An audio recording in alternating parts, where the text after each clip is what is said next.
All right. Thanks for jumping in here. I appreciate you driving up. Absolutely. Yeah, it was kind of an adventure this morning. We got like 4 inches of snow last night. Oh, really? Yeah, so I shoveled the driveway off, hopped in the truck, and drove on like a sheet of ice halfway here. Oh, really? Yeah. Was there snow up in Butte, too? Yeah. Yep, there was snow all the way to Deer Lodge. Really? Yeah. I'll be damned. We got some rain last night, and we were over in Bozeman this weekend. They got a couple inches of snow. Yep. But by the time we drove home Saturday night, the roads had dried off. Yeah. But Friday night was pretty nasty over there. Yeah, the ground hasn't quite frozen yet, so it's soaking up all that snow still. But when the ground starts freezing, it's gonna get icy now. Yeah, for sure. Did you grow up in Dillon then? Yep. Spent my whole life there. Playing sports against Frenchtown then? Oh yeah. Yep. Yeah. Big rival. Yeah. I remember. Let's see. I don't remember too much about Frenchtown. I think there was a few years they were pretty good, but usually we were a pretty good team. What year did you graduate? 2010. 2010. Okay. So we were definitely A by then, because when I moved here we'd just gone A, but that was back in 2002. So yeah. Yeah, we had kind of Dillon's always tough. It doesn't matter if it's girls, boys, whatever, basketball, football, volleyball. I mean, we just battled with Dillon this weekend in volleyball, and last weekend you guys beat us in divisionals, and then we came back and beat you at state, but yeah, it's always tough. Yeah, I don't know. They have a good program there. They had, I remember when I was in high school, our high school coach was dang good. Yeah. Yeah, he was good. Yeah, and the football team's generally always tough. I know this year we got you, but we had a pretty good team this year. But this side of the state generally just sucked this year. I mean, we just blew teams out of the water, and we were good, but we weren't that good. I mean, Dillon was really the only competition that was legit this year. Interesting. I haven't been up on the high school sports lately too much. Yeah, I got a kid that's in it, so it's like, a couple kids. You're right in the middle of it. Yeah, I mean, nice. there were a couple teams this year. We were beaten over like 40-0 at the end of the first quarter. Wow. I mean, blowouts. Yeah, that's good.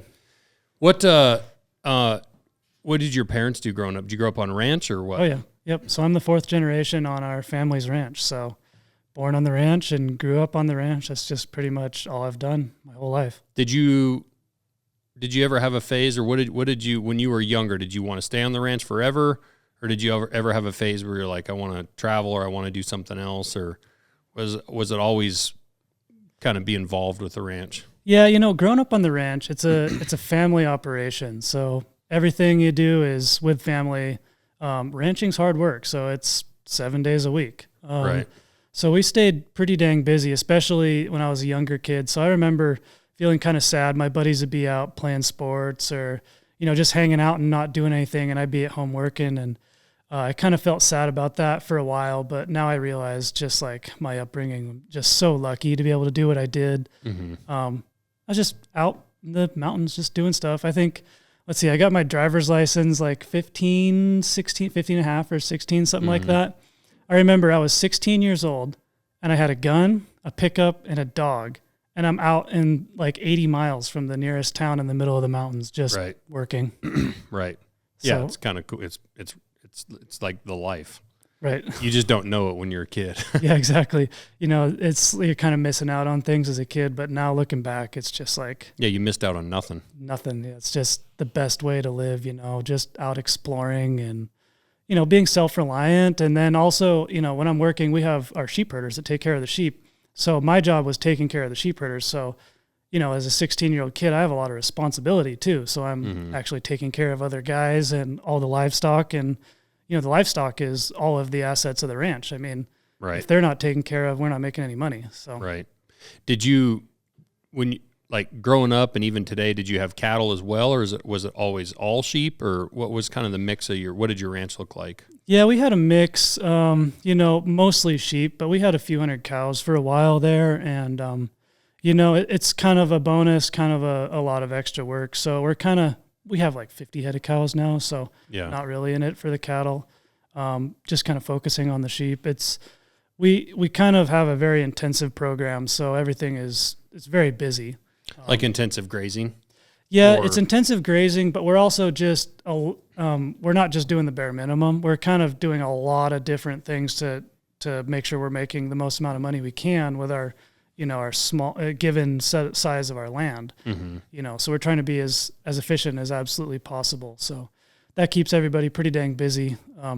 Could we have 500 head of cattle? We probably could. Mm-hmm. There's actually an interesting statistic. So for every head so if let's say you had 200 head of cows, they say you can run 200 head of sheep in that same ecosystem without affecting the landscape. Yeah. So it's, cattle eat one type of grass while sheep eat mostly forbs. Yeah. And so it's two different types of the What's landscape. a forb? Broadleaf Okay. plant, so something with a wide leaf. Which generally we call weeds. Weeds, weeds, flowers too, Yep. Weeds and flowers, and then that's what they prefer. Mm-hmm. And then cattle are the opposite. They prefer grasses, and they'll just graze that first. Yeah. I've got a buddy of mine up in Lincoln that one of my best friends growing up, and they've got a ranch up there. And it was forever. It was growing up. It was just the typical kind of cattle ranch, especially, and for our area, there wasn't a lot of great grazing ground up in the mountains and logging town of Lincoln. So, they had some hayfield stuff down below and whatnot, but they would grow hay all summer to feed it all winter, basically, and graze their cows up kind of more in the timber country in the summer, bring the cows down in the winter. But as the hay prices went up, it became more and more economical to just grow and sell hay. And over time, as my buddy took the ranch over from his mom, he converted the entire ranch over to, I think they still take some pairs on in the summer for other people, a little bit, but he converted the whole ranch over to goats.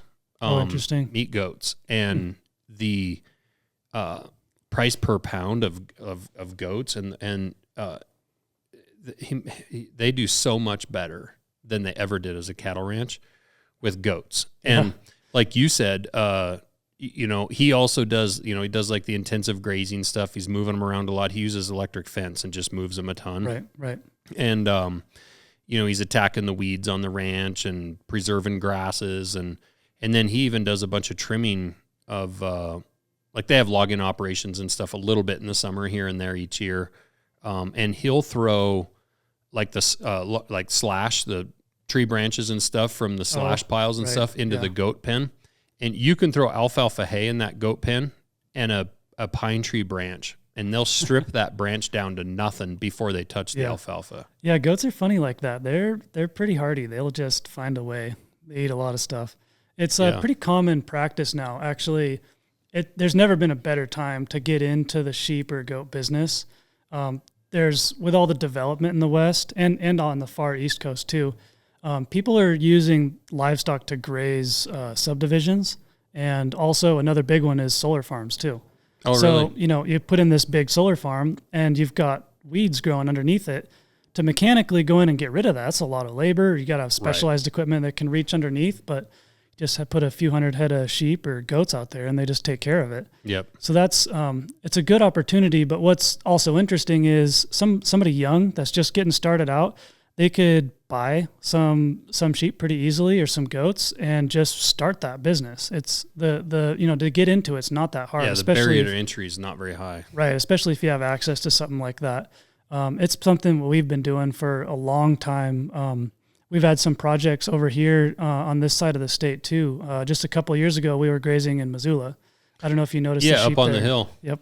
Yeah, Yep. Was that you guys? That was us. Yep. Okay, I'll be I have darned. some pretty funny pictures of like thousands of sheep, and there's like a hotel in the background. Yeah, It's kind of funny. Well, those hills all around Missoula are just covered in knapweed. Yep. And those sheep and goats just love to eat those buds off of that knapweed before it's bloomed and gone to seed, and it's also environmentally, it's a great way to try to eliminate a weed problem without having to use herbicide. Yeah, exactly. I mean, it's a sustainable way to do it. Sheep eat it, and then when they poop it out, it's just fertilizer. The other thing that we struggle in our area, generally in Montana a lot, is there's a lot of places that you have weed problems, but but you also have a lot of water around. So it's a struggle, to spray down in areas like down behind my house here. It's all like fishing access, right? And, every few years that thing's covered in water. It'll flood, every 4 or 5 years.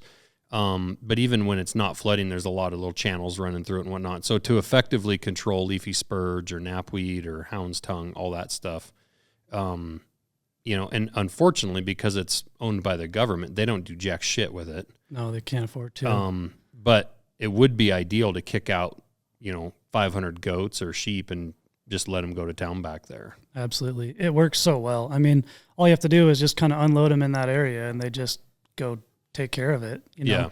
It is kind of hard in some places, especially in the rural areas, to try and keep them fenced in. There's a lot of the fences are gone. People have taken those out. So that's one consideration, but they make some pretty easy to work with electric netting fence, and you can do it. I mean, there was a gal in Bozeman she had like 150 head of goats, and she was putting electric fence up by the University Hill there where the big letter is. Is it an M or a B? It's a B, I think, in Bozeman. I was thinking M because here in Missoula, but I was just there all weekend and I lived there and I don't even know. I thought it was an M. Is it an M for MSU or Montana? I don't know. Wow. We're going to get a lot of crap for this. Maybe it should be a C for cats. Yeah, exactly. We're getting a D for dumb right now. Never really paid that close attention. But anyway, it's a good way to get into that business. And it's a big deal right now with the solar grazing too, because there's kind of a push within the industry to build awareness around that so that people can get the access to graze it rather than just spraying it or letting it go out to be bad weeds, and then those weeds will blow across fence lines and get into other people's stuff. Now, my buddy Josie uses, he's got big old huge sheep dogs that just live out there with his goats. Oh, yeah. They're in the mountains there, so they have, wolves. The government trapper usually takes a few wolves off their place every year. Do you guys also use dogs like in that way? Oh yeah, we have. So if I kind of go back, like we have Great Pyrenees or something. Yep, Great Pyrenees, Akbash, Kangles.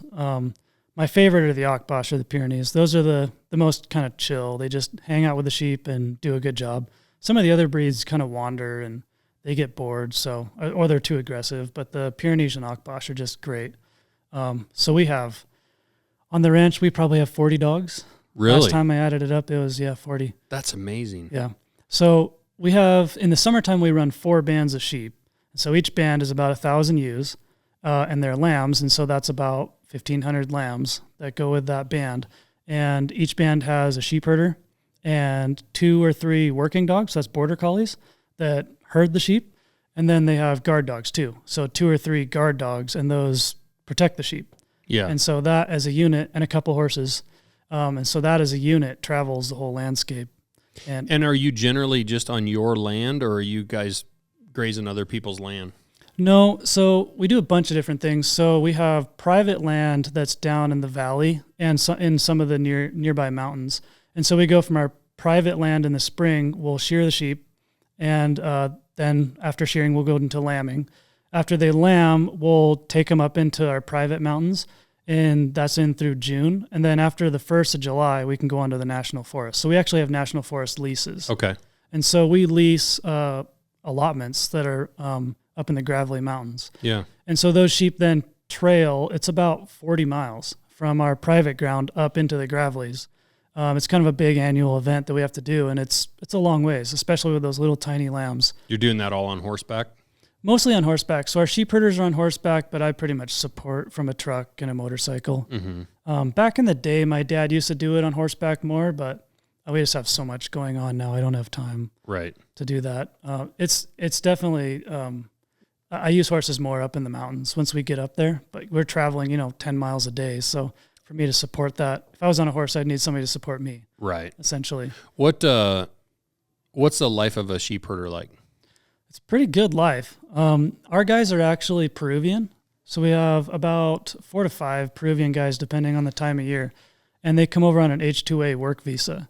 So that's a work visa that is 3 years in duration. Oh, really? So they come over here for 3 years straight and pretty much live with the sheep 24/7. So in the summertime, they'll spend the night usually in a teepee up with the sheep. So the sheep will try to bed up on a mountain. That's where they feel the safest, and their scent is kind of trapped up there. So the predators can't access them as easily. And so that's instinctually, that's where they are, always wanting to spend the night up high. So they'll stay in a teepee with the sheep, and that's to protect them. And then first thing in the morning, they'll get up and they'll start to move that band towards water, and they'll take pretty much all morning to get to water. So they'll get to water at 11 or noon, let the sheep drink, and they'll pretty much just sleep near the water. And then the herder will go back and eat his lunch. And he'll kind of hang out there all afternoon. Then he'll fix himself dinner too.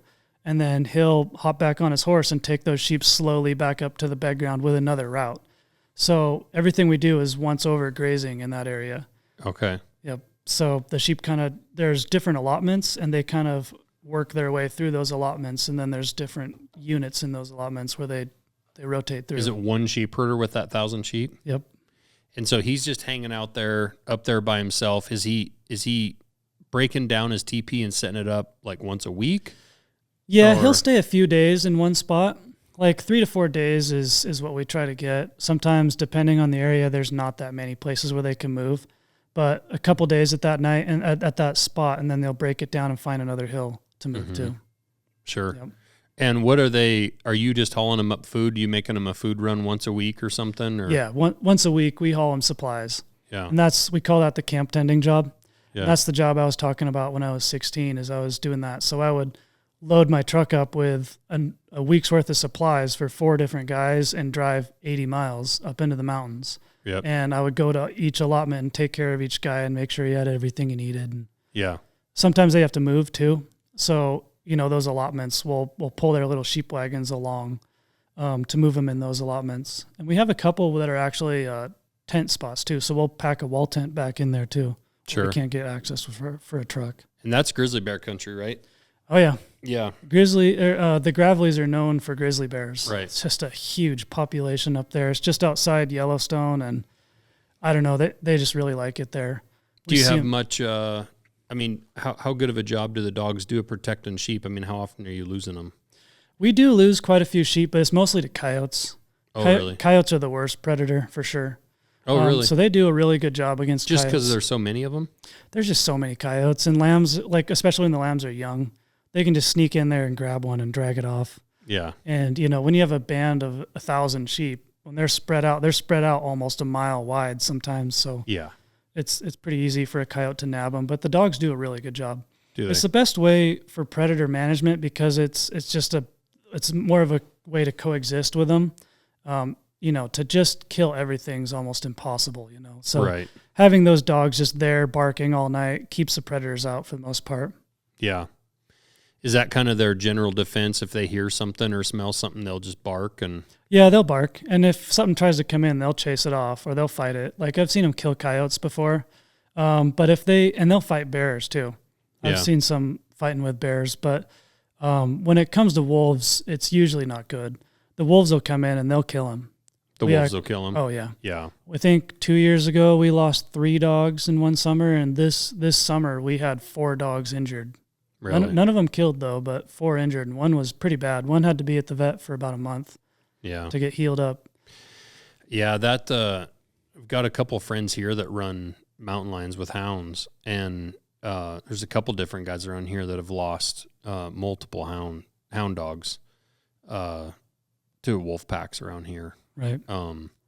Yeah, they're just territorial. No match. Yeah, they're so big too. Yeah. I mean they're a huge. I mean they're just basically a mouth with 4 legs. Yeah, well, and they kill for a living. I mean they're experienced at it. Even your sheepdogs are they're bred to protect and whatnot, but they're really not trained killers. They're big teddy bears, to be honest. Right. Yeah. Right. And the other thing is it's not so much that. So sometimes when we're traveling through areas, we'll get run-ins with wolves where they'll fight a little bit and then they'll leave.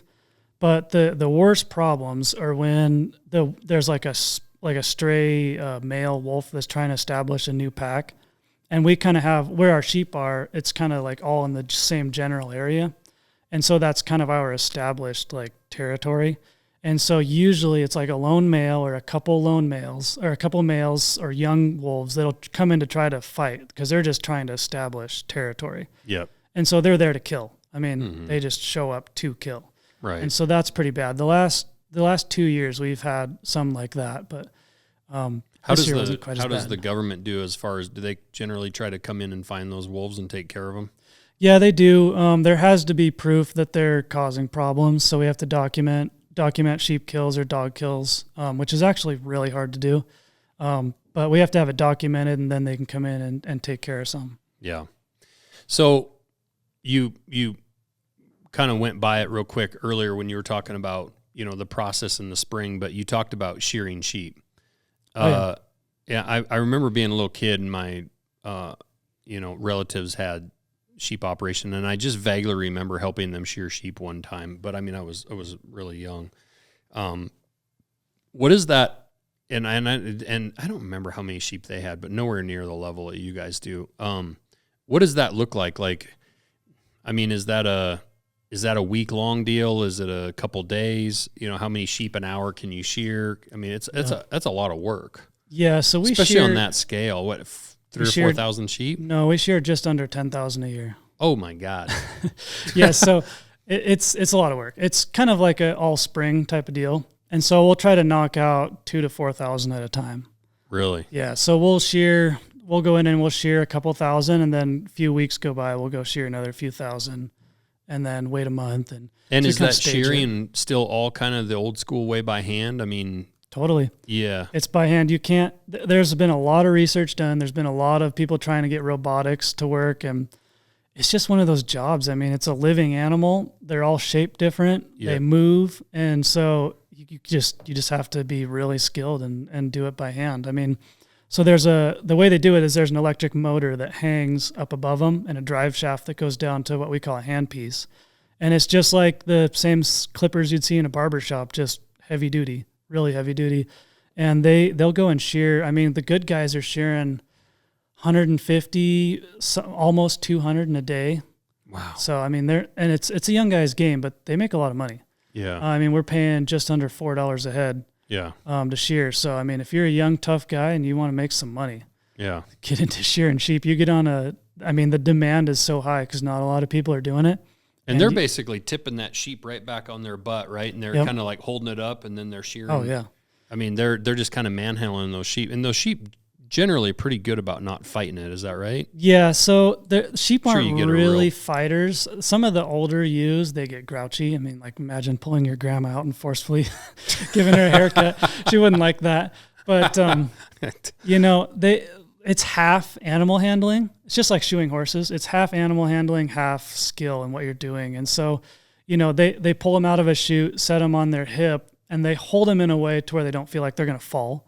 Yeah. And so then there's a very specific pattern, and they have that pattern down to like they call it a blow when you push the shears through the wool. And so, I mean, they have it down like per 4-inch strip of wool. It's pretty cool how they're really good at it. My brother's been shearing lately and getting really good at it.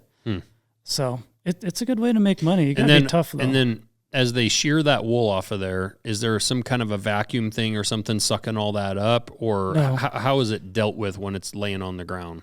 No, so they shear it off and it falls off just like a blanket, basically. Yeah. And so once they're done shearing, so there's a couple people that are called wool handlers. And so the shearing is typically done on a platform that's a raised platform about 3 or 4 feet off the ground. And then the wool handlers are typically at floor level, grabbing that wool. So it comes off like a blanket, and you essentially just gather that, and then we toss it on a table called a skirting table.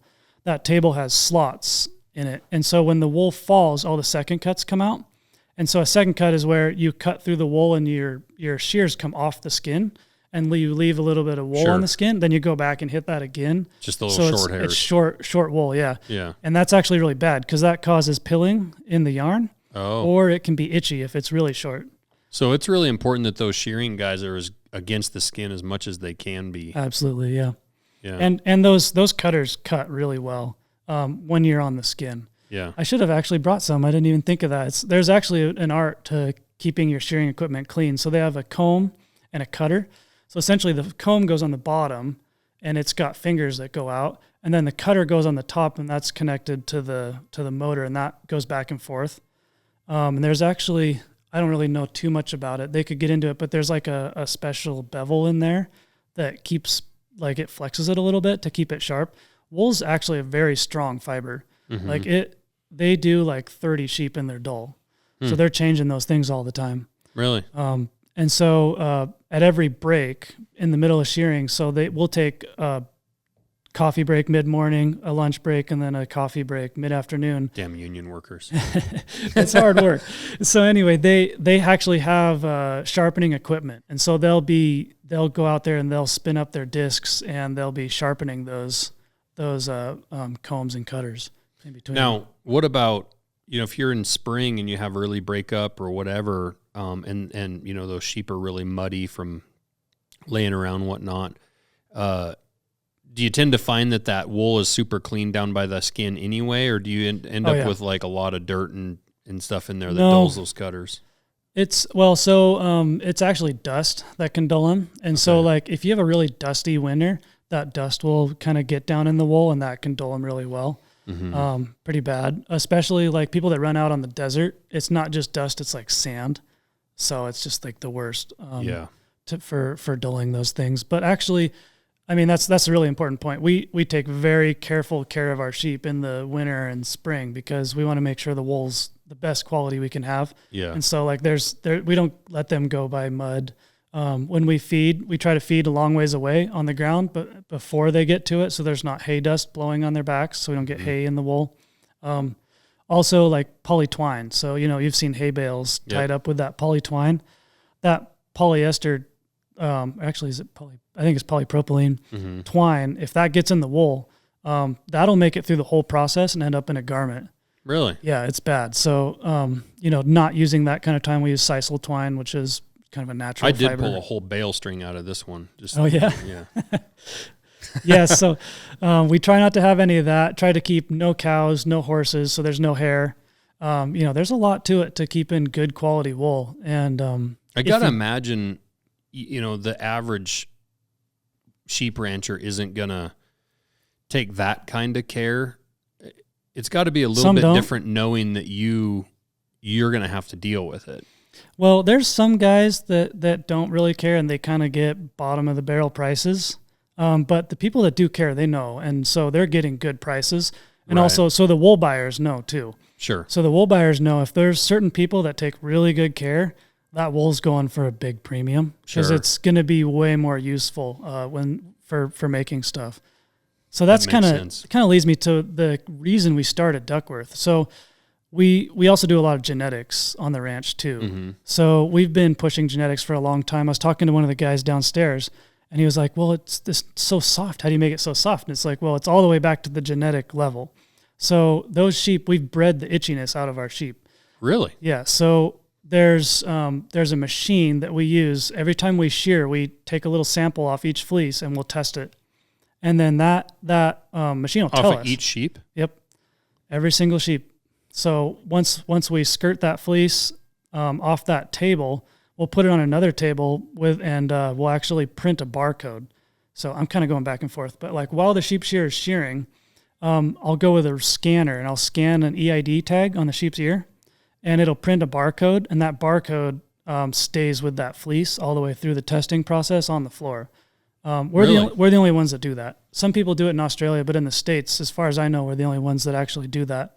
Really? And so the barcode stays with the fleece. We'll test it in the back of the room, and that computer will give us statistics on the fleece. And then based on that, I'll actually pre-program the computer to tell us which parameters I want for different product lines. And so I have parameters for socks, I have parameters for t-shirts, and I have parameters for like mid layers. And so it'll color code each fleece, and we'll actually bale the wool according to what I want to make out of it on the floor. So let me ask you this: if you scan Ethel, your favorite sheep Ethel, and she scans as I'm making shit up here. I'm not a sheep farmer, but she scans as like grade A, like your best, non-itchy, like what you're looking for ideally. Okay. If you shear her next year in 2028, is she always consistent? Is it always the same? Yep. So like once you've done that one time and she's ranked essentially, for lack of a better word. Well, it's not like not a ranking, but like Yeah, so we quality? we keep an idea of what their numbers are. It does fluctuate. Does it? There is a fluctuation, but it's pretty consistent. So do you notice a difference like in a drought year? Oh, 100%. Yeah. So wool is a secondary process. So sheep's primary process is survival. And so they suck at that a lot of times. sometimes they do. I swear sheep try to figure out how to kill themselves. Sometimes I question that too. Yeah. They unlike goats are just like they have a little more survival instinct. Yeah. You know, sheep have been domesticated for so many thousands of years. I think we've we've fully retarded. Yeah, they're made to be eaten, and I guess they accepted that a few thousand years ago. Yeah. But where was I? Anyway, I derailed you. But like with the drought and difference in quality. Yep. Yeah. So I don't know if quality is the right word, but it's rating. Yeah, there is. So there's some quality issues. So let's say there's two sheep, one that's on a really dry pasture with not a lot of grass, and there's another one on really lush green pasture all year. The one on the dry grass is going to have shorter wool and it's going to have finer wool. So it didn't put as much energy into growing wool because it was putting more energy into survival, essentially. Yep. Then the other sheep that's all fat and sassy on green grass, she's going to have thicker, longer wool. Yep. But keep in mind, thicker wool fibers, it actually can be itchy. Oh. So going back to like talking about testing every fleece in the barn while we're shearing, there's we call it micron is how we measure it. That's the diameter of the fibers in microns. And so anything 30 micron and finer is not going to be itchy. And so what that means is a less than 30 micron fiber, when it touches your skin, it bends and you don't feel it. But over 30 microns, when it hits your skin, it doesn't bend and it pricks you. Okay. That's when you feel itchy, scratchy wool. And so all that data goes back into our genetics program. And so when we're picking sheep and picking rams for the next year, we just, don't use the ones that have the itchy wool. And over the last 20, 30 years, totally gotten the itchiness out of our wool. Interesting. Yep. It's actually a measurement called comfort factor. So there's a percentage and comfort factor that we look at on all of them. Is there also a kind of a rating or a difference in like durability of wool? Do you get whether it's different species of sheep or different species? Between the different species, wool is kind of wool. Across look at buffalo, they grow wool. So wool's pretty much the same across species, but like bigger fiber, so a bigger fiber diameter or micron, a bigger micron is going to be a stronger fiber, but you can't make as fine of yarns with it.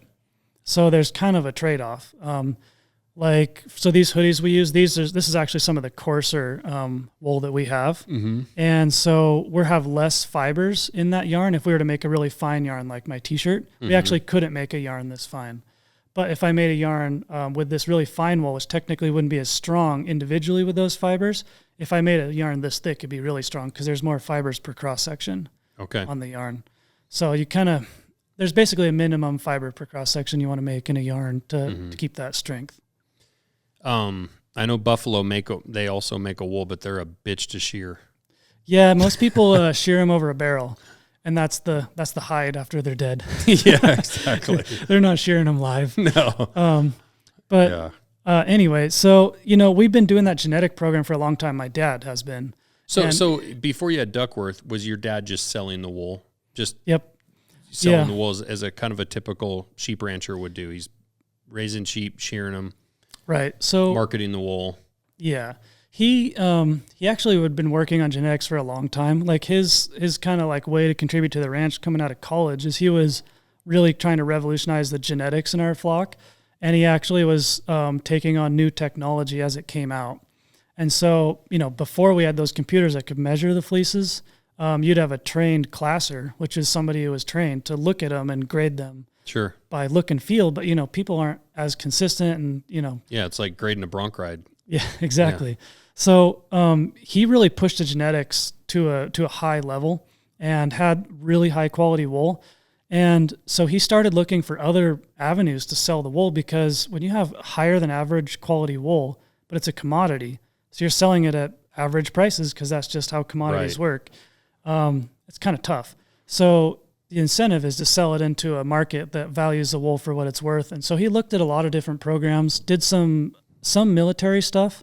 The military's always been interested in wool. And so he did some military stuff, actually did some stuff with some other companies that are around, and eventually got a reputation for having really high quality wool, and ended up meeting a brand developer that wanted to start a brand of source verified merino wool apparel. And they kind of hit it off on the ski lift and hatched the idea, and that was in 2013.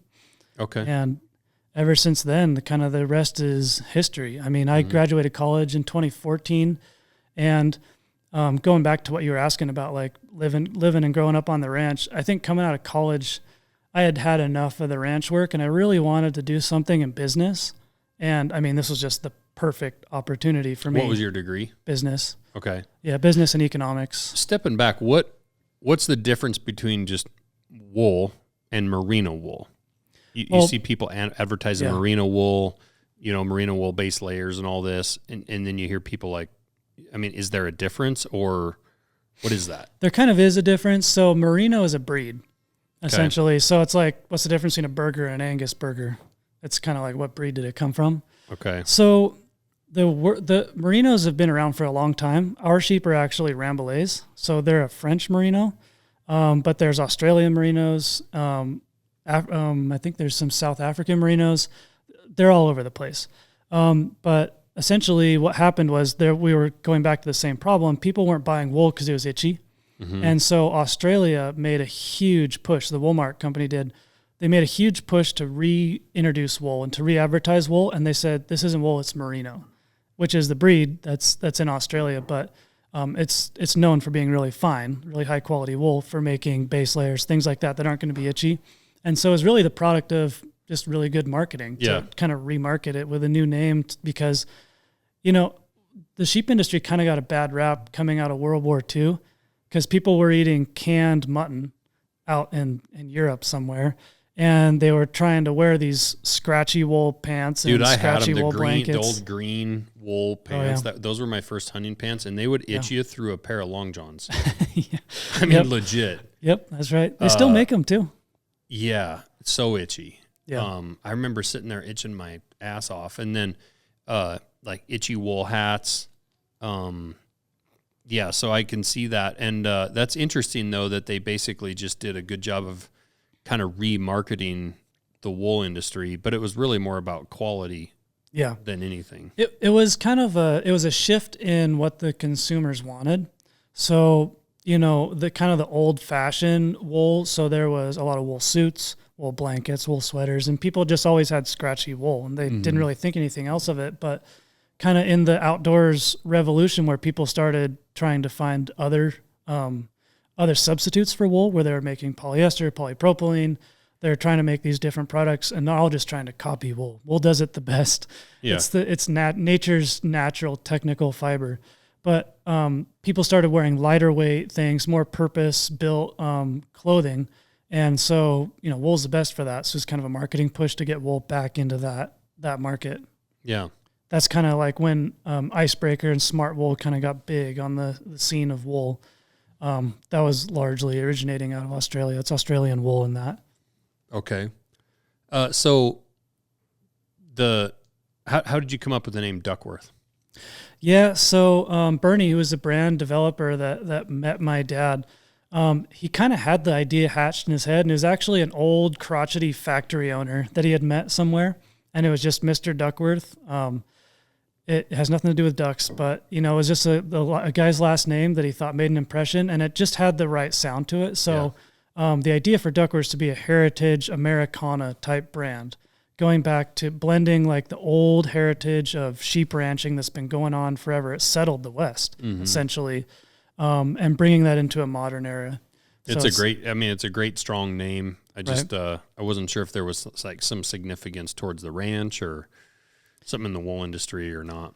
No, nothing crazy like that. Just happened to be the right sounding name. So, okay. So you guys decide you want to do, you met with him and you wanted to turn your wool actually into a garment, right? Yeah. So how'd you do that? Like, what's the first step? Yeah. So man, it's a big process. So, And that was in 2014? 2013 is kind of when we started selling our first products in 2014. So, Okay. I mean, we kind of knew the basics. So we hired some other people. We had kind of 4 original founders that came in. One guy that was really good at wool, and we just got on the ground and started going and finding factories around the U.S. So there's actually only one factory that scours wool, which is the cleaning process. So it's essentially hot soapy water to clean it, and then they make it into top. And so they take jumbled, dirty fibers, they clean them, they align the fibers in the same direction and make kind of a loose rope. That's called top. Okay. And that's the first step to making anything with wool, is you kind of have to get it into that workable And are you stage. still tracking that barcode kind of through that process? Like, because you said you were wanting to make, or maybe you're combining that all with the same grade.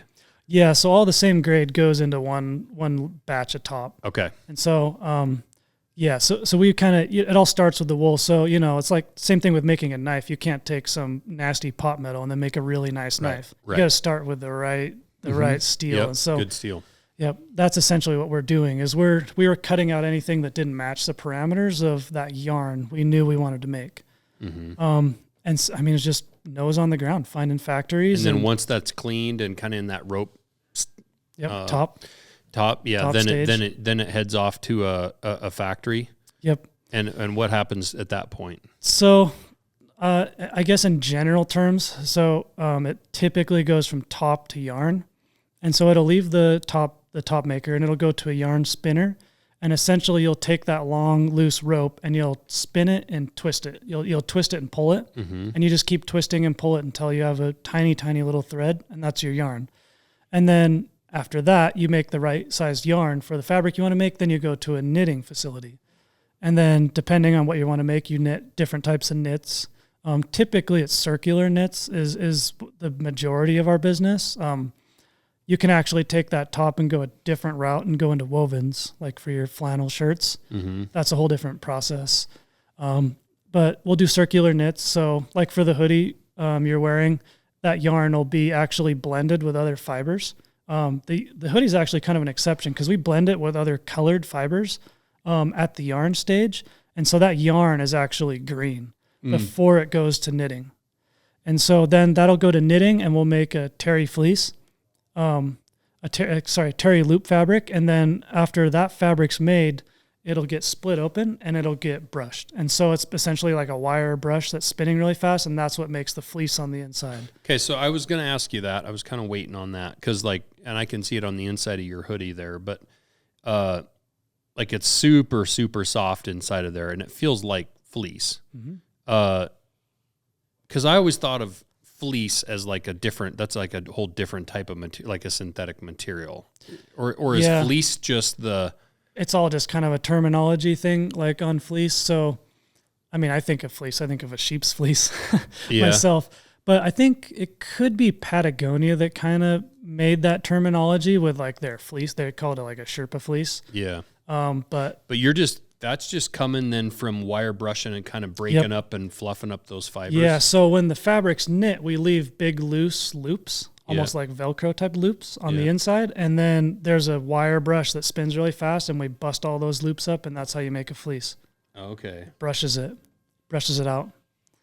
Yeah. It's, that's badass. I mean, because it's, when I put this thing on, I was like, this is the softest damn thing I've ever worn, It's pretty soft.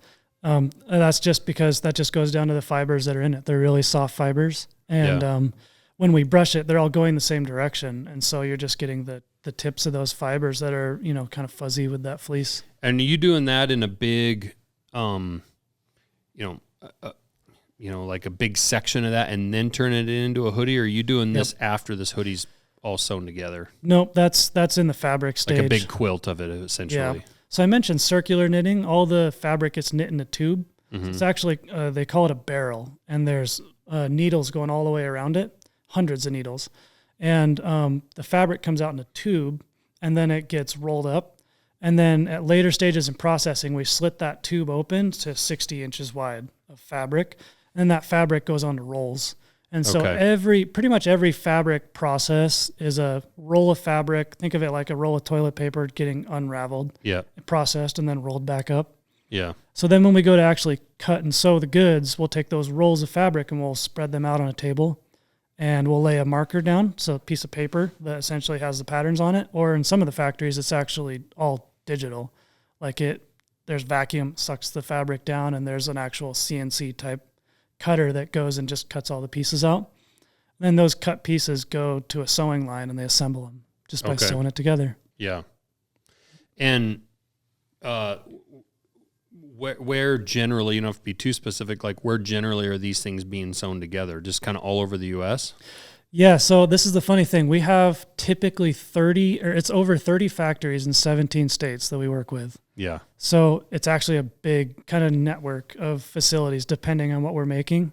There's multiple spinners, multiple knitters, multiple dyers, multiple cut and sew. So it's kind of a hodgepodge of just depending on their specialties. Yep. And so this is the kind of fun thing about Made in America is those are like 30 family-owned businesses. Right. There's only a handful of them are big corporate entities. The most of them are just family businesses where it's a couple generations. It's a guy, he's kind of the old guy that's running the shop, but his son's coming up and learning the machinery, and they'll have like knitting machines, and that's what they do. They'll have a whole warehouse of knitting machines and then a floor of knitting machines, and they bring in yarn and kick out fabric, and that's just their specialty.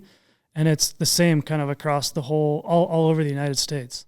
Yeah, and you could have told me all that 5 years ago, and I would have been like, yeah, that's cool. But I mean, it wouldn't have really totally registered until, like, I've gone through the process of building MKC. And we have that. Like, we're trying to bring more and more processes in-house, right? But when you start just absolutely cold in your garage with nothing, you can't do everything, right? So you have to outsource. Mm-hmm. And outsourcing can have a bad name. You think outsourcing, you think like China. But outsourcing outside of your building to other shops around the country. And I remember early on when I was truly doing pretty much just all assembly work, and a couple people like on the internet trying to shit on us, like, oh, you're outsourcing everything, like you're not even making knives. And it's like, okay, dude, well, give me $10 million to start this and I'll just go buy everything and we'll just do it all, right? Like how the hell else are you going to start a business right, without just starting small and then setting, one block after another block on top of each other until you have a fortress built, right? Yeah. But with that, who gives a shit really? If you live in Louisiana, do you really care if that Duckworth hoodie was sewn in Montana or sewn in Minnesota or right. Wisconsin or where? It doesn't matter. Was it made in America? Is it exactly? You don't necessarily know all of the people and all of the families in my building. Does it matter if you're supporting somebody in my building or you're supporting somebody in Maine? Like it does. It doesn't. You should just be glad we're supporting an American family. And then if we do enough of that, as a society, pretty soon you're supporting, tens and tens of millions of American families through manufacturing. Yeah, absolutely. I mean, I think it's great to support businesses all across the United States. I mean, each factory has a community that surrounds it. And so, right. We're in apparel, so most of the processes are like big volume processes. So we're not the only ones in those factories. And, it's important. You go to those little towns and there's, a dozen people or 100 people, depending on the factory. And that whole community, that factory is a part of the community. And it goes back to something I was thinking about the other day is it's a generation of wealth. So things have been crazy lately. I was actually in New York on Friday. I had to go visit a factory last minute, hopped on a plane, went out there, and I was just thinking about it. I was driving through Manhattan, and I'm looking at all these buildings and thinking about like the financial stuff in New York, and I'm like, they're just all trading wealth.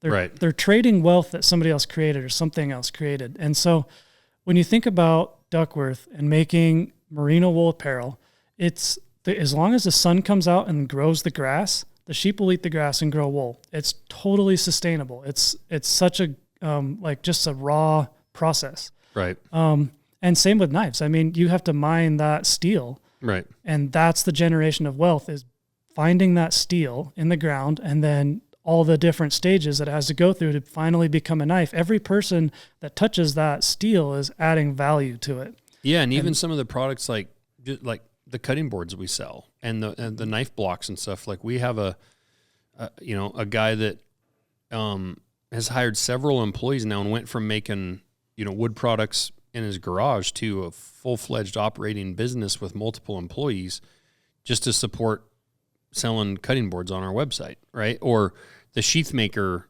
that makes our sheaths down in Idaho, right? The leather goods. Like, yeah, I could try to bring all that in-house, but it makes me feel really good to know she has 9 or 10 employees now, and when I met her, it was her and her husband in her basement. Yeah. Right? Like, exactly. That's fantastic. Laser cutting or steel rolling or heat treating and a lot of these different things. And like, yeah, we have goals to try and bring some of that in-house. But if we don't fully accomplish that 100% in-house down the road, does it really matter? You're supporting an American family somewhere. Yeah, and you're distributing that wealth of the products that you're making. So I think it really hit me when I went out and toured, kind of same as you. I went out and toured where our steel's rolled and a few of our other processes. And when you walk in the building and you see like your Montana Knife Company blades being handled by 5 or 6 other dudes in a shop in New York, or it's your T-shirts or hoodies or whatever being handled by, a dozen people in a building in New York, it kind of makes it real. Where it's like, I mean, if you buy a knife from us, like I don't know how much, but a certain amount of that money is going into a pocket of a person in New York or Washington or wherever. Same with a hoodie, like that's getting every single one of those is getting divided up and spread out across this country, which that's the point of American manufacturing. That's the basis for an economy. I mean, I look at our, sorry to cut you off, but we just bought a new machine, a Swiss lathe that we're setting up today. There's a guy from Utah that showed up at 7 a.m. He's going to be here all week to just as a tech to wire up and like level and set up this brand new machine, right? That guy has a family in Utah that he has a house payment due next month. Exactly. There's so much to this that people don't understand. And then they're like, well, that hoodie, like, that's sure a lot more expensive than the hoodie I can buy in Walmart, or the knife I can buy in Cabela's. And it's like, yeah, no shit. But, if you truly understood this and went through and saw all the people that are benefiting from the sale of that base layer, and where that money went versus the one that came from overseas, you would probably be willing to spend the extra $20. Exactly. And there's also the other part of that is those American workers are getting good wages, right? Too. Like the stuff you're buying at Walmart, those people are working for like $1 a day sometimes. Right. It's just nothing. So, these American workers are getting paid well. I mean, American labor is expensive. It's one of the things about making in America is you do have to pay a lot for labor because Americans have a high standard of living. Like Rogan says it all the time. This phone right here is made by slaves. Yep. I mean, we're all carrying shit made by slaves. So, I don't really have any other options for phones, but I do for, apparel or knives or cars, whatever it might be, and I do understand there are some people living on a budget that are just not going to buy a Duckworth hoodie. Like, I get it. Like, they're barely surviving. They're just going to try to put clothes, period, on their kid's back. Like, I get it. I understand the survival aspect for a lot of people. But then there's just a lot of people that could afford to make a little bit different decisions, even if it was 50% of the time. Yeah. Or even if it was like, hey, at Christmas this year, I'm going to buy a little bit less shit, but I'm going to buy more quality shit from our own country. That's exactly it. Like that knife I brought in today, if I would have bought a Cabela's knife and dulled it, I probably would have just gone out and bought another one. Right. But, I mean, I brought this knife back. You sharpened it. It's brand new. I'm going to keep this thing forever. Probably going to hand it down to my kids at some time. Yep. America, the one interesting thing, it's culturally in America, I think that lure to Made in America is because Americans make stuff to last.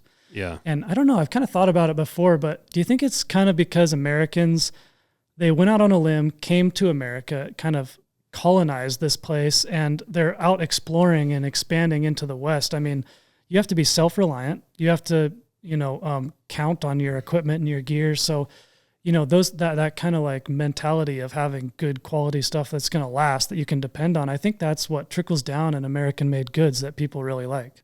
Yeah. I think there is that. There's that, like survival aspect, and that, a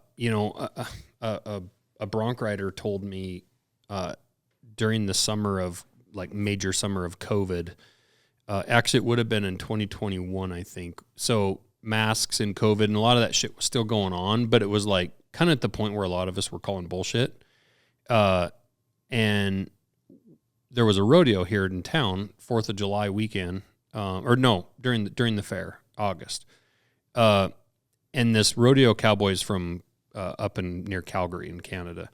And he was saying how like all the rodeos were still basically shut down there. And it was all they could do to get across the border just to come down here and compete, right? And earn money.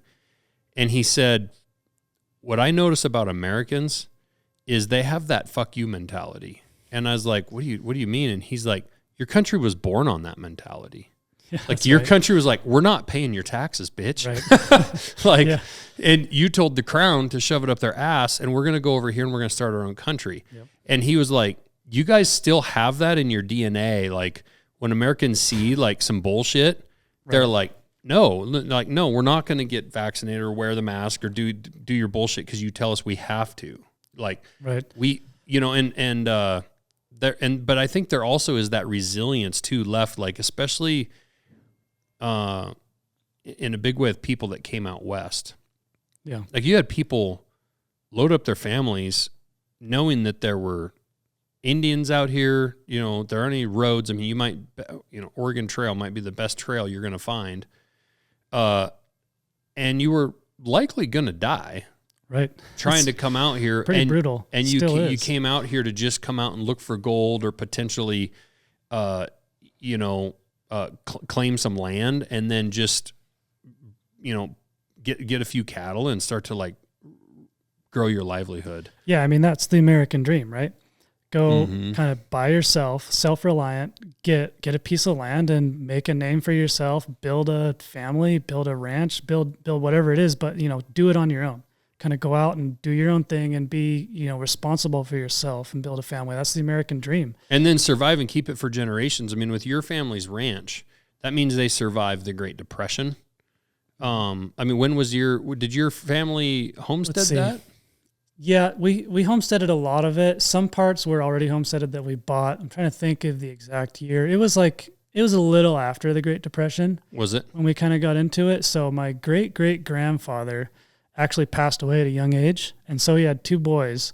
And they were like 13 and I think 8 or something like that years old. And they had to care for the family at that age. And so they sold the family car and bought a dozen sheep.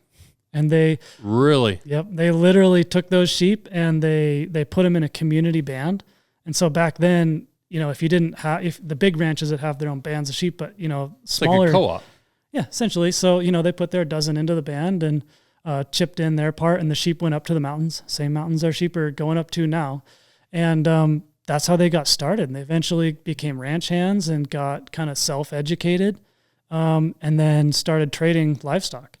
And so my great grandpa got really good at trading livestock, made a bunch of money, and was able to buy a couple ranches. Yeah. And that's kind of the base area that we have now.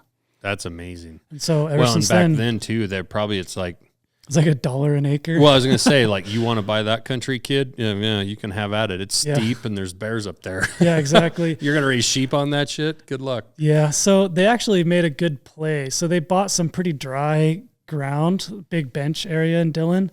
And then in 1965, the canal came through, the East Bench Canal.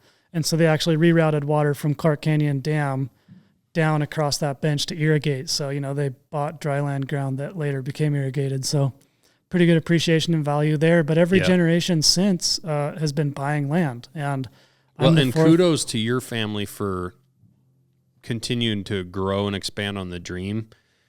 So many families, I know a couple right now, where, kids can't wait to get it to turn it into a real estate play, you know?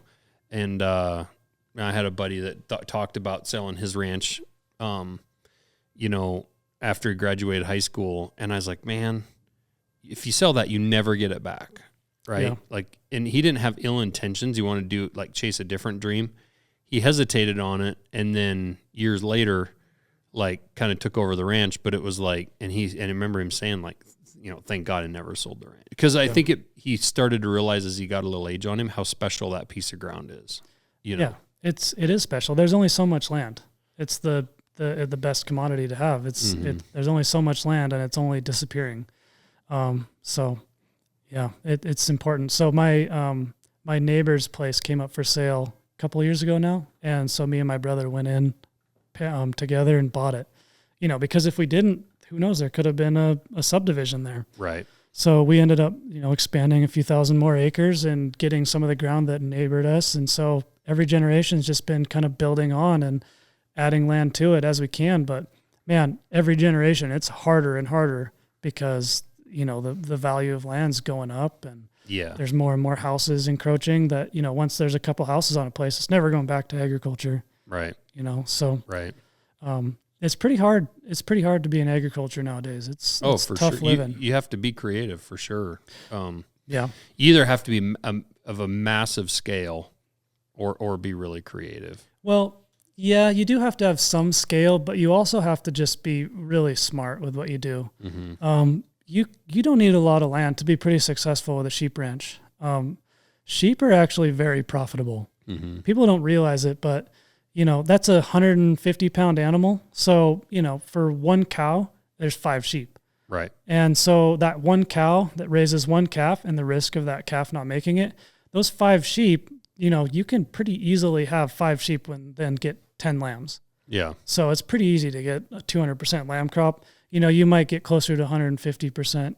Us at scale, we typically lamb 180% lamb crop. So that's 1.8 lambs per ewe. That's amazing. So that goes back to genetics too. And so if you're willing to put in the time and the hard work of genetics or, in our case, we sell rams too. And so other people that want to get our genetics, you just buy a ram. Right. And you can buy ewes too. And so you can fast track in one generation, get our genetics to be able to be that efficient. How many years can you shear a ewe? How many years is a productive kind of working life of a ewe before you're, I don't know if you're selling them for meat at that certain point or, how many years are you shearing them? We typically keep sheep 6 years.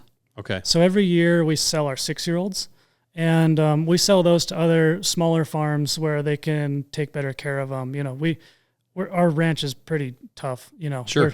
We're going from 5,000 feet elevation to 9,000 feet elevation every year with predators all in between. So yeah, we can sell those 6-year-old ewes to somebody else and they can have them on a farm flock. Then we'll replace with young ewes.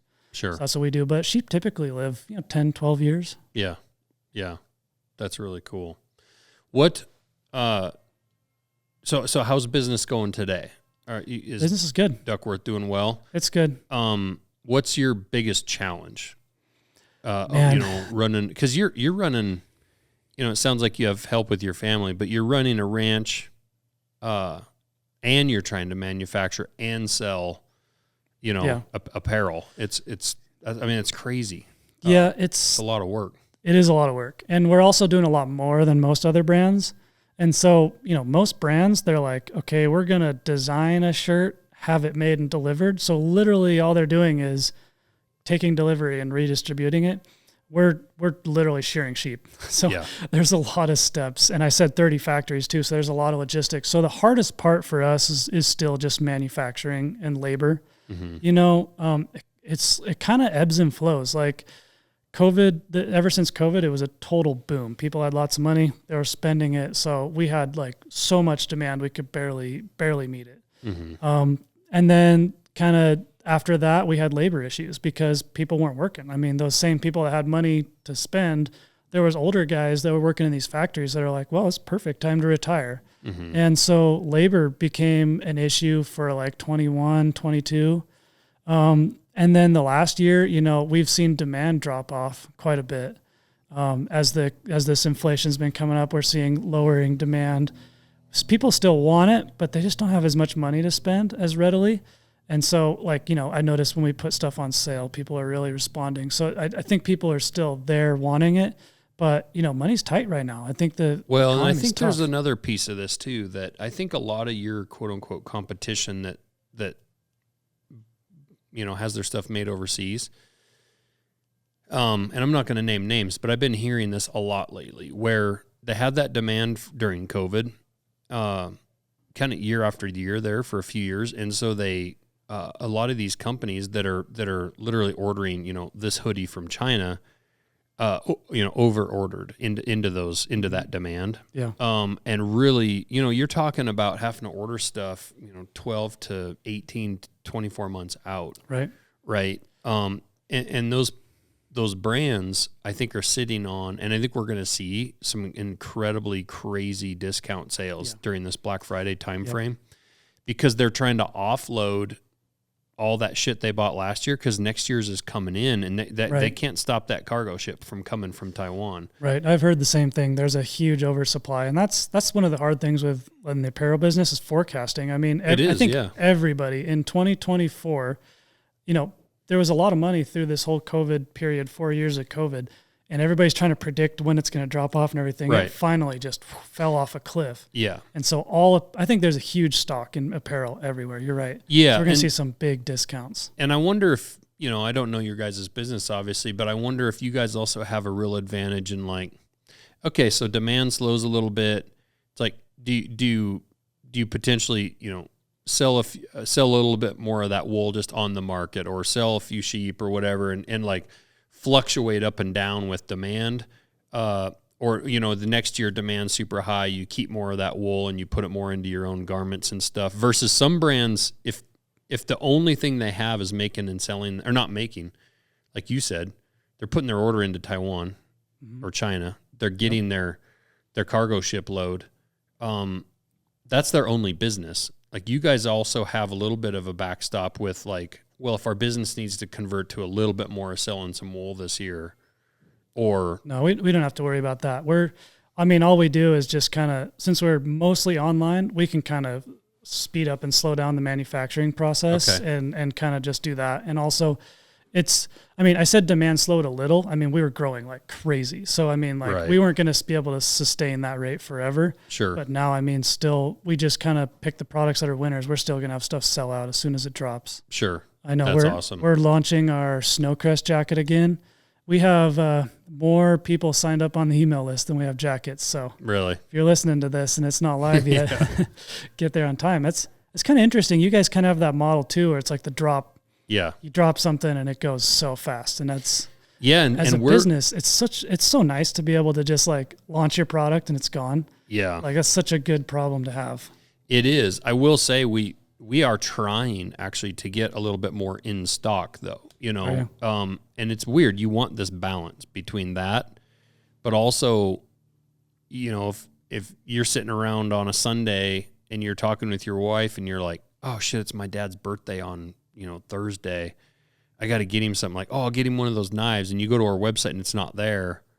Well, dang. All right. I guess I'll get him something else. And you go buy something else. You just missed a sale that you may or may not ever get back. And we've been noticing that having some stock is also huge, right? Now, obviously we don't want to be in that problem that a lot of people are of the overstock problem. Right. Inventory kills. So there's this fine line between, especially right now we're hitting this, as this Christmas buying season. You want some stuff on your website to sell, or a good piece of news coverage hits, or you go on Fox News or something hits and you drive 10,000 people to your website and there's nothing there to buy. Shit. It's such a good problem to have though. It is. It is good. That's been largely the story with Duckworth too, over the years. It's a good problem to have. Yeah. Because I know other people with other businesses that don't have that problem. And then you have some people that, they think you should also they see your demand and they're like, well, you should go borrow a ton of money and just scale, try to triple your production or quadruple. And it's well, that's also a really good recipe to get a little greedy end up with an inventory problem and killing your business too. That too, and quality too. Quality. I mean, you can't. You probably know well. I'm preaching to the choir here, but you can't grow too fast and maintain quality. Right. So like my philosophy was Duckworth has always been like, no, we got to keep this very organic. We got to grow. Like if our supplier says that's all you can do, that's all we're going to do. We're not going to try to change things around to make stuff faster. We're not going to take any shortcuts. Right. I mean, you got to do it right. And that's why people come to these brands is because we're going to do it right. Right. So, Yeah. No, 100%. I'm, it's like, it's also okay to just be really happy and content with things going well and not be so greedy to feel like, yeah, but I can make it go better. It's like, well, yeah, or you could kill it. Yeah, exactly. You can always get out over your skis too. Yeah. Yeah. What are winters like on your ranch? I mean, down Dillon can get real cold. Do you guys have, you bring all the sheep right down close to your guys' headquarters? Yep, bring them down in the river, kind of down in the valley there for the winter time. So we'll graze on crop fields and stuff.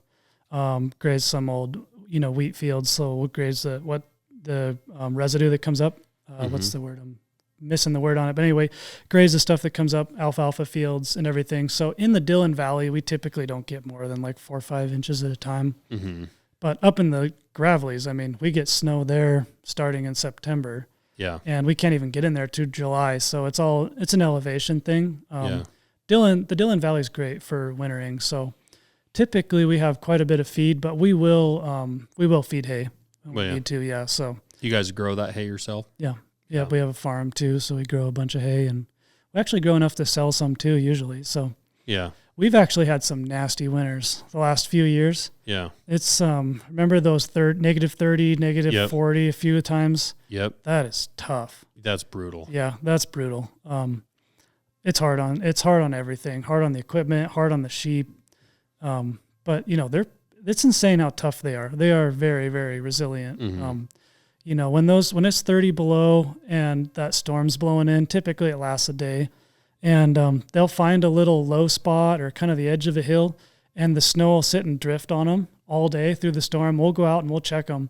And it's always the best when you come back the morning after the snow, the sun's peeking out, and you just see kind of a drift with little bumps in there. Yeah. And the sheep will start popping out of the snow, just like a cartoon. It's kind of funny. And they'll just get totally drifted in. They'll just pop out of the snow and go back out, and we'll feed them a ton of hay. That's really cool. So that's awesome. You got siblings that help you out? Yeah. So my little brother, Weston, he spends most of his time on the ranch. He's kind of full-time ranch, and I'm kind of full-time Duckworth. So I see. Whenever I get mad at the computer or bored in the office, I'll go out on the ranch and get some stuff done. And I help with all like the big jobs where it takes a lot of people. Does he give you shit for being soft and having office hands or? No, but I'm sure he gets frustrated when I've got hours that don't always jive with his. Yeah. Yeah. My dad and my brother are both kind of like that. They're like, okay, let's go do this thing. And I'm like, well, it's Monday morning at 8, guys. Don't you know what that means? Like, I got 10 phone calls I got to deal with right now, but right. We make it work pretty well. Yeah. I'm pretty good at working off-site. So I have actually just this year got a Starlink on the top of my truck. Oh. And so that's been kind of a game changer because I'm not kind of tied to one place where I got Wi-Fi to make sure everything's going well. I can just stop my truck and have good internet. So that allows me to work on the ranch and Duckworth much, much better. Yeah, that's cool. Yeah, if you got one Zoom call at 1 in the afternoon, it doesn't mean you can't go up on the ranch the whole day then. Yeah. Yeah. Because I'm 3-hour drive up there, Right. So. That's really cool. Yeah. Yeah, it's amazing how much that's changed the game for sure. Yeah, that and just technology in general. I mean, one of the other interesting things is with all these factories, kind of the old model was sales reps. Mm-hmm. And so you'd have sales reps, they'd come around, they'd show you samples, you'd pick stuff out, and then they'd go back and manufacture for the year. I only have like 2 sales reps now. Mm-hmm. Had a bunch more, but they've slowly been retiring and not being replaced. But that's, I think in a lot of cases, there's just the way that the technology is, the salesman can be in-house and it's just emailing back and forth, and we have software that tracks the logistics and everything. So sure. I mean, just the computers for planning. It's been so helpful. Now, will you guys be at NFR this year again? I don't think we're planning on it. Mm-hmm. I might head down there and check it out. Mm-hmm. But because Because you guys had a booth there last year. We did have a booth. Yeah. I don't know. I'd have to talk to the guys. I don't think we're planning on it this time. Yeah, we're headed back down this year. We're in a little different location, but are there any other shows or expos type stuff you go to? You know, we haven't really been doing that many shows. We've just been focusing online. I mean, since that's just kind of our deal, we've just been pushing that really hard. Right. We've been trying to do some more community outreach lately. So we've been doing kind of local events. I was just at the MSU game the other day, and yeah, we just haven't been doing any shows lately. I might go just privately just to check stuff out, see what's going on, do a little intel on the market. But yeah, cool. Anything else you want people to know about Duckworth, like that we missed, or? Man, I don't know. We kind of jumped around all over the place, but I think we got pretty much the most of it. I mean, it's just kind of it's interesting to me. Like, I was in New York last week, and I was just thinking about all these people going back and forth to work and traveling around in this city. I'm like, man, I'm just so lucky to do what I do. And the things that are so mundane to me are the things that are so interesting to other people. But so it's like hard for me to think about what to talk about, what to do. I mean, just lucky to have this life, to be out in the mountains and have a truck and a gun and a dog and just out taking care of stuff. What you guys are doing, and I even say this to my kids. I mean, even when I just take a picture or a little video or something of like my kids working with their steers and just 4-H stuff, right, and whatnot, where we live and what we get to do, it's so aspirational for people that live in parts of the country or the world that, like, that's not an option to have a steer in their backyard. And then you spin that up 10,000-fold with what 10,000-fold with what you're doing on, you know, living on a ranch and whatnot. And a lot of times people can watch that, but they maybe they can try to support it by going and buying a steak or something, if they can do a little research into where their meat's coming from and whatnot. But to be able to buy a garment and wear it, knowing that, like, exactly like that was a sheep walking around in the freaking gravelly mountains, and they get to actually see the family a little bit, whether it's on social media or whatever, YouTube videos or something. That is such a special connection to, like, it brings a lot more meaning to what they're wearing on their body, Yeah, it's truly sustainable, you know, and, going back to the early days at Duckworth, and we were doing wholesale, so we did a lot of trade shows. It's so simple just to tell the story. It's like, hey, this is a sheep that's growing wool. We shear the wool, and I let people feel like a sample of wool, and then we just turn this into yarn, and then we turn it into a garment. Yeah. And it's just so simple, and it's natural. I'm not talking about extruding chemicals or anything like that. It's just literally just mechanically turning wool into a yarn, knitting it into a garment. And, you're getting a little piece of Montana with every garment you buy. Yeah. No, it's a really, really cool business. And I think it's such a great example for what's possible in our country. I mean, I've always said, I hope other people try to copy, what MKC's doing. Maybe it's whether it's knives or in a different, business or whatever. You see more and more ranchers doing the same kind of thing with beef, with trying to deliver beef to people and, keeping it more local or trying to, set up distribution, avoid the big packing houses. It's a really cool business model that you guys have built, and I'm sure you're still perfecting, but yeah, we just came out with a hat this year that says support your local rancher. And I think it's so easy in today's day where you can just hop on your phone, hop on Amazon, and anything will be in your day at your door in 3 days. It's really important to take the extra time to go and support your local community. I mean, we both live in some pretty small towns in Montana, and I mean, what is there for industry in these towns? There's not a lot. So I mean, if there's any way you can go down to your local store and buy something, that's what keeps your community healthy and happy, and it keeps it builds your community. Well, and the other thing what's really special, I mean, unfortunately, most businesses in Dillon or in Frenchtown or in Lincoln, where I grew up, most businesses are counting on their neighbor as their customer. Yep. Right. It's just kind of how it works in tiny towns. I grew up in a business like that. We were in the excavation business. So, we were counting on our neighbors to hire us, right? And very likely their business was counting on us to hire them. And so it's a kind of a recycle of money, which isn't real great in a tiny community. It's what makes communities like that really hard, because there's not a lot of influx of cash, right? Mm-hmm. When you have businesses like yours and like ours, who largely, I know for us, about 90% of our sales are from the outside the state of Montana. That means you bring revenue in. All those people downstairs are being supported by 90% of their paycheck is coming from an out-of-state person. Right. And I would imagine a large percentage of your stuff is also out-of-state. That's such a huge benefit for your local economy, because you're going to turn around, you're going to spend it in your community. Absolutely. Now, you're also, like you said earlier in the podcast, you are going to spend it in New York, and you're going to spend it in, these other areas where you have, some of the outsourced, work being done on your stuff, but it's still within the U.S. Right.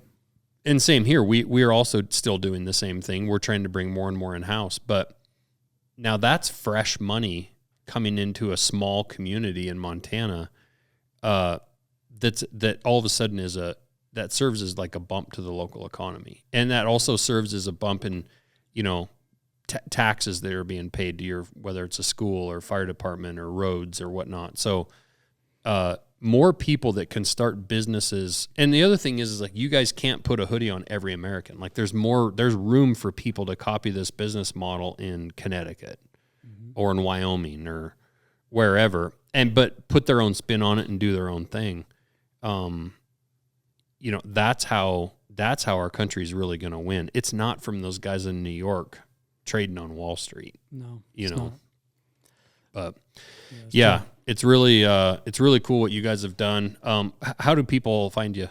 Yeah. So duckworthco.com. That's the main way. That's our website. Also Instagram, at duckworthco.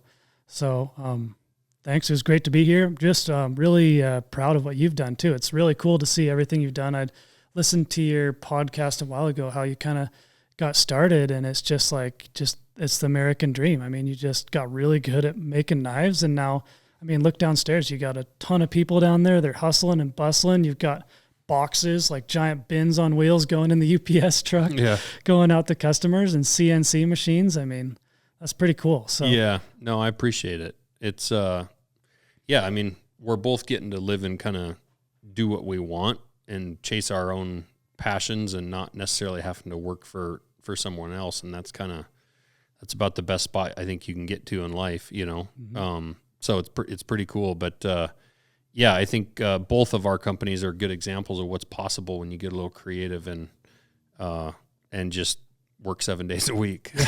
Yeah, hard work's one of them. You got to do that too. Yeah, so. But it's not really that hard of work when you actually enjoy it. Right. Yeah, and it's all worth it when you see somebody else enjoying something you made. Yeah, right? For sure. All right, man. Appreciate it. Thanks so much. So happy to have you. So happy to be here. Yeah. Thanks. Awesome.